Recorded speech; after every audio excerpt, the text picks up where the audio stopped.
Girl, was it good? You heard she getting out the car? Yeah. I wonder how she look. Hey, yeah! I'm out of here! Goodbye! Imagine being so talented that Hollywood flipped a whole role, one that was originally meant for RuPaul, just to bring you in instead. That's wild power. Now picture someone running 2-hour comedy shows, fully improvised, back-to-back for 4 straight years, never touching a script, just pure skill on stage every night. This is the unreal rise of Corwin Anthony Hawkins, a performer who hit every room like a lightning strike. And when you find out the heartbreaking twist behind the timing of his big Hollywood moment, it'll change the way you watch his movie forever. On March 12, 1965, Corwin Anthony Hawkins entered the world in Houston, Texas, growing up in a devoted Catholic household that shaped much of his early life. He went to St. Peter's Catholic School with his siblings Phoebe Deidre and Wilbur Jr., rolling through those school halls like any other kid from a tight-knit family. His parents, Wilbur and Joyce Hawkins, raised their children inside the St. Benedict's Catholic Church community where routine, respect, and tradition ruled every week. Nothing in that quiet, structured upbringing hinted that Corwin would one day explode onto the Texas entertainment scene as one of its boldest and most unforgettable comedy personalities. After graduating in 1982, Corwin tapped into a rare talent that hit him like a shock. He realized he could switch into different characters effortlessly, especially the biggest women in show business at the time.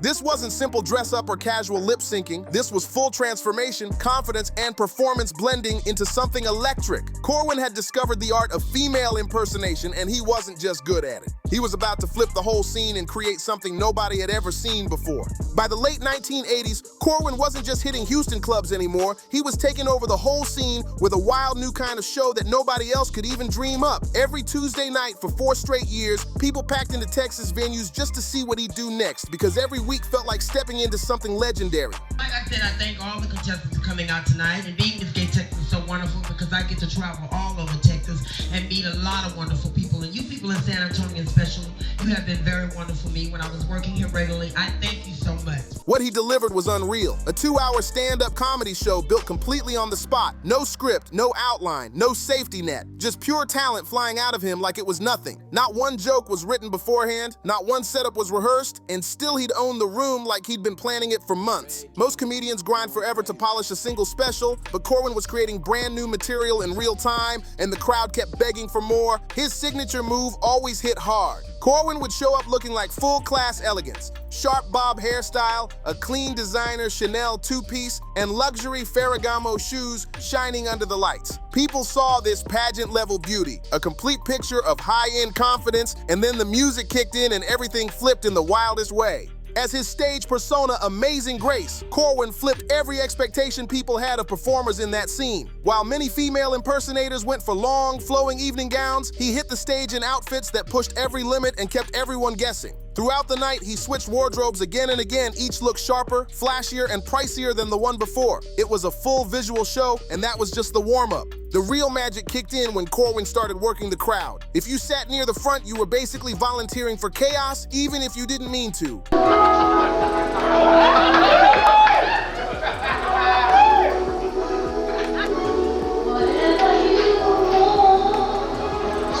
He'd pull someone on stage without hesitation, using them like a surprise prop for whatever wild moment he felt like creating. He might have you singing, he'd definitely get you dancing, and he might even have you talking to your own clothes like they disrespected you somehow. The energy was non-stop. Corwin's comedy toolbox was loaded with characters people in Texas still talk about. One of the biggest was Kelly Kelly, who appeared whenever Corwin needed a sharp, playful way to call someone out in the audience without crossing any lines. Kelly Kelly hit the room with a spark that everybody recognized instantly. Some nights, Corwin would pull out Mingle from Chinatown, a character so sharp and unpredictable that people leaned forward the second they heard the name. Then there was Deborah, who popped up with relationship advice nobody asked for, but somehow everybody ended up needing by the end of the night. Another fan favorite was T, rolling in with stories so wild and exaggerated that people would be wiping tears from their faces because they couldn't stop laughing. And then came Mkuu Waka, a character nobody fully understood, but the moment Mkuu Waka showed up, the room exploded into complete hilarious chaos. Each persona hit differently, and that's what made Corwin unstoppable. Still, the most requested moments were always his celebrity impersonations. Whitney Houston, Diana Ross, Mariah Carey,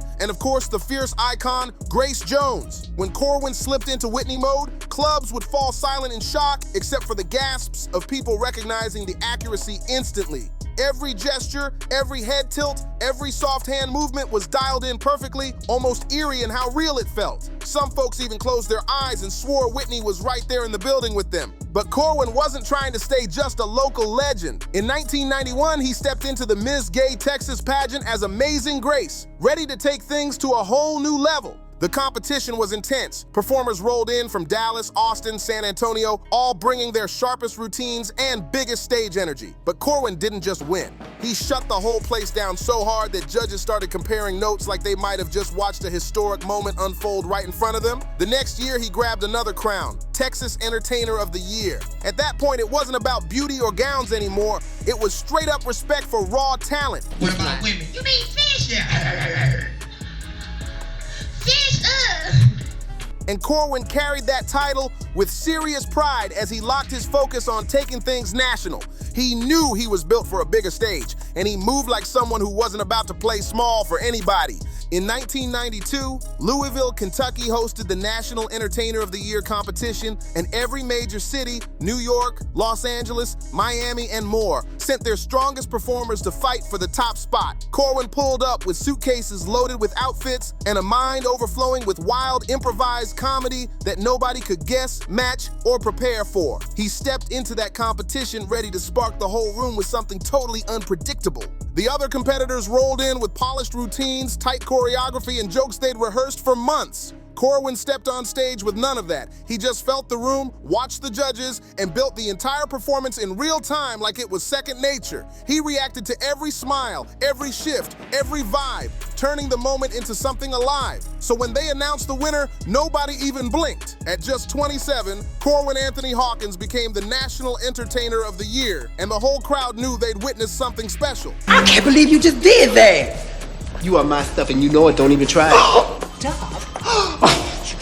That national win cracked doors open that Corwin once only pictured in daydreams. Suddenly, he wasn't just the star of Texas nightlife, he was getting attention from big networks. HBO comedy specials wanted him, BAT was calling, and then came the invitation that flipped his whole career upside down. Def Comedy Jam. For someone coming out of the drag performance circuit, getting a shot on Def Comedy Jam was almost unheard of at the time. This show wasn't just any platform. It was the launch pad that turned comedians into straight-up legends. Bernie Mac, Chris Tucker, Dave Chappelle, those were the names ruling the space, and now Corwin was stepping right next to them. And he didn't just show up once, he became a featured performer, bringing his wild, unpredictable, improvised energy straight onto national TV. Every appearance felt like he was lighting the stage up with a style nobody else could copy, and viewers couldn't look away. Heard she getting out the car, yeah. I wonder how she... Good evening, ladies and gentlemen. Welcome to Woman to Woman. We have our First Lady, Kelly from Beverly Hills. Corwin's TV appearances hit the public like a shockwave. Viewers who had never stepped inside a drag club were suddenly watching him break the rules of comedy right on their screens. He'd start a bit as one character, flip into another halfway through the joke, and then drag imaginary audience members into wild situations that had people wondering if the whole thing was scripted or completely off the cuff. It wasn't scripted. None of it ever was. Every moment was Corwin building pure comedy magic right there in the moment, like his mind was running at a speed nobody else could match. Word shot through Hollywood fast. Folks were asking, who is this performer who doesn't use a script and can keep a crowd locked in for 2 straight hours using nothing but imagination? Hi everybody, how are y'all doing? I'm so glad to be here. I've been named National Entertainer of the Year. I'm proud of this. Okay, wait. Hold on. Stop trying to be fish. I'm not fish.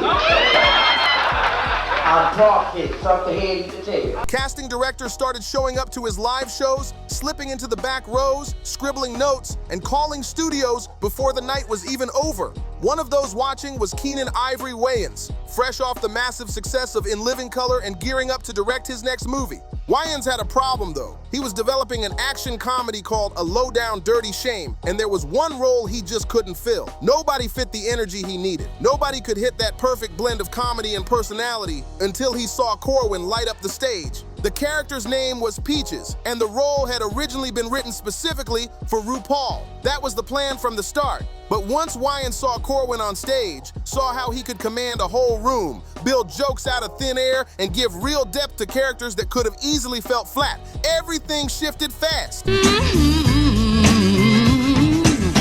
I was born and raised in the ghetto. Wayans made a call that stunned everybody. He tossed the old plan aside, rewrote the role, and decided he wanted Corwin, no hesitation. That was a bold move, especially in that era. Just think about what that meant. RuPaul was already rising into mainstream fame, with Supermodel climbing the charts and the public eye locked on him. The part was literally crafted with RuPaul in mind. What about women? You mean fish? Fish, But Corwin's audition hit so hard and his presence was so rare and magnetic that the production team flipped the script just to match his vibe. Corwin didn't just win a role, he inspired the movie to reshape itself around his style, his flow, and his energy. The call finally came in during early 1994. Corwin had landed his first movie role, and not just any role. He had secured a part that was originally crafted for one of the biggest names in drag culture, and he did it with a knockout audition that nobody could ignore. His friends back in Texas were shocked in the best way, cheering him on like he just won a championship. His family felt proud, but also a little nervous, because Hollywood was a whole different world. But Corwin was completely ready for it. Once production kicked off in Hollywood, Corwin brought the same fearless spark he'd shown on stage for years. During breaks, he would light up the set by slipping into impressions that had the whole crew laughing or stopping to stare in amazement. His Whitney Houston moments turned into full-on legends among everyone working on the film. If someone casually said they never got to see Whitney perform live, Corwin would jump into character instantly, using whatever random item he could find as a wig, and deliver "I will always love you" with so much detail that people froze just to take it in. The entire set would pause, watching him like they were getting a surprise concert. Later, Keenan Ivory Wayans said Corwin brought something to Peaches that the script never captured, an energy that made the character feel alive in a way nobody expected. Corwin's improvisation skills turned every scene into something alive. I can't believe you just did that. You are my stuff and you know it, don't even try it. He could switch directions in a split second, drop in jokes that weren't in the script, and add real emotion to moments that could have easily felt like simple comic relief. Peaches wasn't just another drag character on a movie set. Corwin made sure Peaches felt layered, sharp, and unforgettable. He pulled inspiration from the personalities he'd crafted over the years. The slick confidence of Kelly Kelly, the bold wisdom of Deborah, the electric energy that T always brought, and the wild unpredictability of Mkuwaka. Each time the cameras rolled, Corwin blended pieces of those characters into something brand new. Every scene became a mix of 4 years of packed Tuesday night improv shows, countless pageant performances, and the explosive style he showed on HBO and Def Comedy Jam. Corwin wasn't just acting, he was dropping years of experience into every second he spent on screen. Cast members, including Jada Pinkett, were stunned by how smooth and professional Corwin was on set. Here was someone stepping into his very first movie, surrounded by actors who've been doing this for years, and he was still stealing scenes without even trying. His natural timing, sharpened from years of reading crowds and improvising on the fly, translated to film like he'd been doing it his whole life. But quietly, something else was going on. Something Corwin kept to himself. He'd been feeling unusually tired, way more drained than normal. The energy that used to carry him through long performances wasn't coming as easily anymore. Still, he pushed forward with everything he had, determined to finish the film and see this dream through. A dream that had felt impossible not too long before. When filming wrapped, Corwin headed back to Texas, full of stories and excitement. He told everyone about the whole experience, working with Wayans, sharing scenes with the cast, and how the crew would gather around him during breaks just to watch his surprise performances. People could hear the pride in his voice every time he talked about it. The movie was set for release in November 1994, and Corwin was already making plans like someone ready to celebrate big. He talked about hosting a viewing party in Houston with his family, another in Dallas with his performance community, and maybe even catching a showing in Los Angeles for the premiere. He wanted everyone who believed in him to share the moment with him. Corwin also got hit with some incredible news. The LA Improv wanted him for an invitational tryout. This wasn't just any comedy club. This was the same legendary stage where Richard Pryor, Robin Williams, and Andy Kaufman dropped their most iconic performances. For someone coming from the Texas drag circuit, to receive an invite like that was unheard of, and Corwin was ready to take that shot. Good evening, ladies and gentlemen. Welcome to Woman to Woman.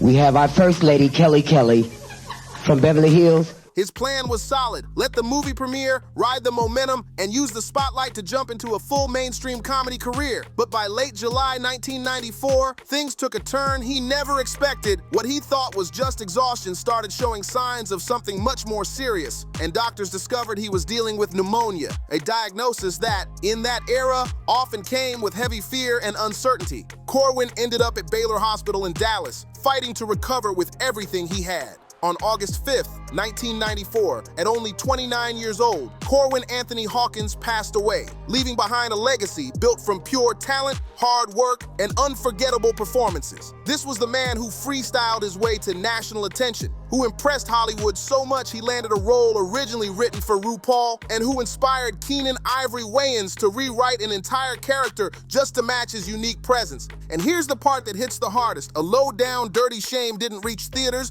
until November 23rd, 1994. That means Corwin passed away 3.5 months before the film premiered. He never got to see himself on the big screen, never got to hear audiences laughing at his performance, never got the moment he'd worked toward for years. He had plans for viewing parties, plans for new opportunities, plans for the future, but he didn't get the chance to experience the moment the world finally saw what he could do.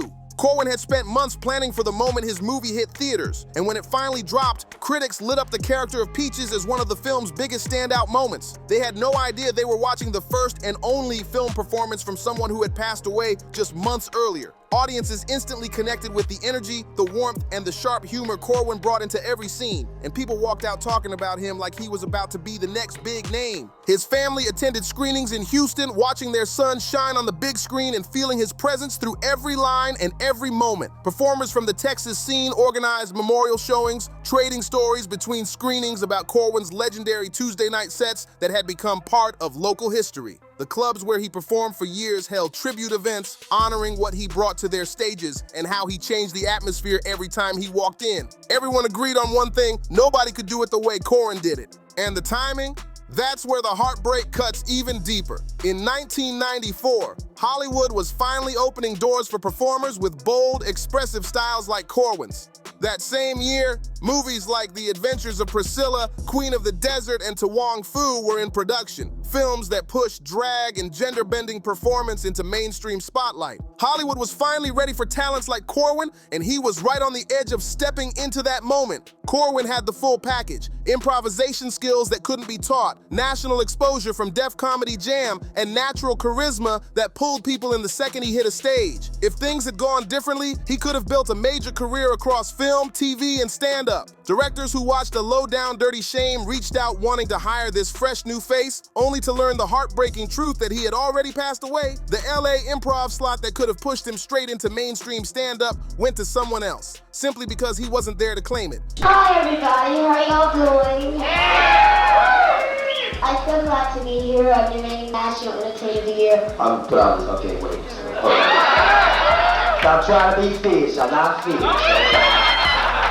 I'm talking. Something here you can take. All those doors opening for him, he never got the chance to walk through them. Corwin was laid to rest at Memorial Cemetery in Houston, with Amazing Grace engraved on his headstone, a perfect tribute, because he truly lived as Amazing Grace both on stage and off. That fearless character could walk into any room and flip the whole vibe instantly, turning any moment into pure entertainment. But the story didn't fade away. In 2019, 25 years after his passing, something incredible happened. A new wave of young drag performers, many of them born years after Corwin was gone, started discovering his work through A Low-Down Dirty Shame. They watched his scenes, felt the spark he brought, and began asking, who is this? How do we not know more about him? His impact didn't disappear. It just waited for the next generation to find it. Social media started breathing new life into Corwin's legacy, with clips of his performance spreading everywhere and grabbing the attention of people who had never even heard his name before. A whole new generation suddenly got introduced to his wild creativity and sharp comedic style. Drag Race contestants even began shouting him out as an influence, and comedy historians stepped in to highlight how groundbreaking he truly was. A performer who blended drag artistry with mainstream comedy long before it was widely accepted or safe to attempt. But the tragedy sits heavy.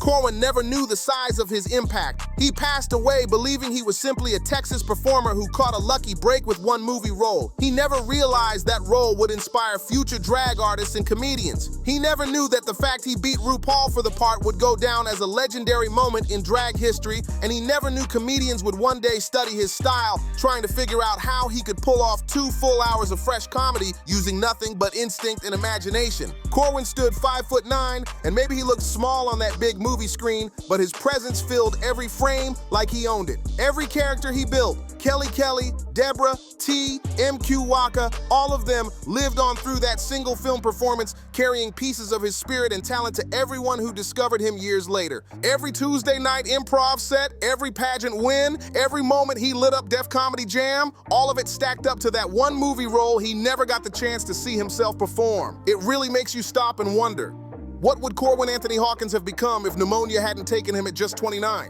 Would he have been the first drag performer to break fully into mainstream comedy films? Would that LA improv invite have kicked open the door to full comedy specials? Would his name sit right next to Eddie Murphy and Martin Lawrence when people talk about the comedy legends of the 90s? Those questions hit hard because his potential was huge. We'll never know exactly where his path would have led, but here's the truth. Corwin was exactly where he belonged in that moment, right in front of a camera, making people laugh and proving that real talent doesn't need labels or categories to shine. He trusted his instincts, trusted his skills, and moved through every performance like he was born for the spotlight. Corwin built his entire career without ever touching a script, just instinct, creativity, and the ability to read any crowd instantly. A low-down dirty shame stays his only film credit, a tight 90-minute reminder of everything he could have become and everything he already was. When you watch it now, remember this: you're not just watching a character, you're watching a one-of-a-kind revolution that ended too soon. A dream that finally came true but slipped away before he could fully enjoy it, and the unforgettable final act of Amazing Grace. If Corwin's story hit your heart, make sure to like, subscribe, share, and drop a comment. Let more people learn about the legend he was.